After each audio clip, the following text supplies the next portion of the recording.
Créée en 1959, cette grande école qui forme et perfectionne les hauts fonctionnaires de l'administration camerounaise a été au fil des ans, au centre des controverses lors des concours d'admission. Pour accéder à l'ANAON, il faut être pistonné. Les derniers résultats du concours d'entrée 2020-2021 dans cette institution n'ont pas échappé à cette règle. Ils sont entachés des soupçons de corruption, de fraude, de marginalisation et de discrimination. Quota. Le mouvement 10 millions de nordistes qui regroupe les ressortissants de l'Adamawa, du Nord et de l'extrême Nord a fait savoir que les quotas n'ont pas été respectés lors des résultats du concours 2020-2021.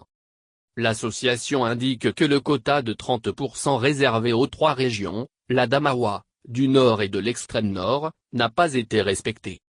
Selon Guy Gatama, journaliste et porte-parole du dit mouvement, seulement 17% des candidats des 3 régions ont été admis alors que le quota est de 30% pour ces régions.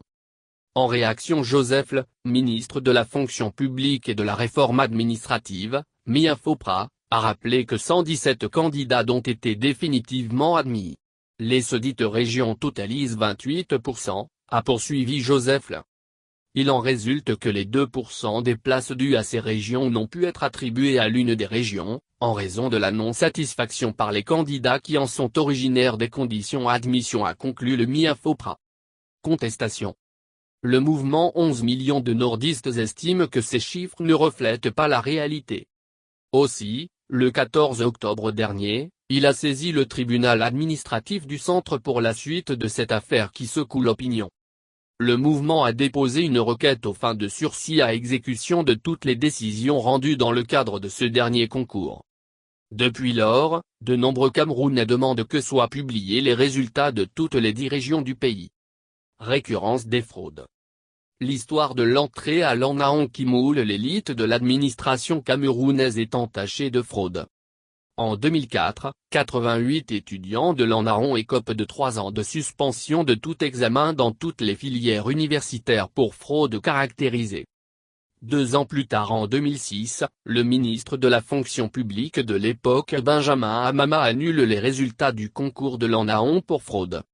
En 2009, le PR Chandatome qui préside la commission indépendante contre la corruption et la discrimination, Comicodi, dénonce les résultats d'entrée en première année magistrature.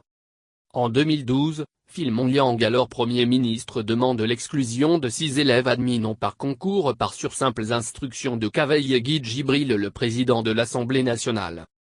En 2017, l'admission de Brenda Biya et de son frère junior suscite la polémique.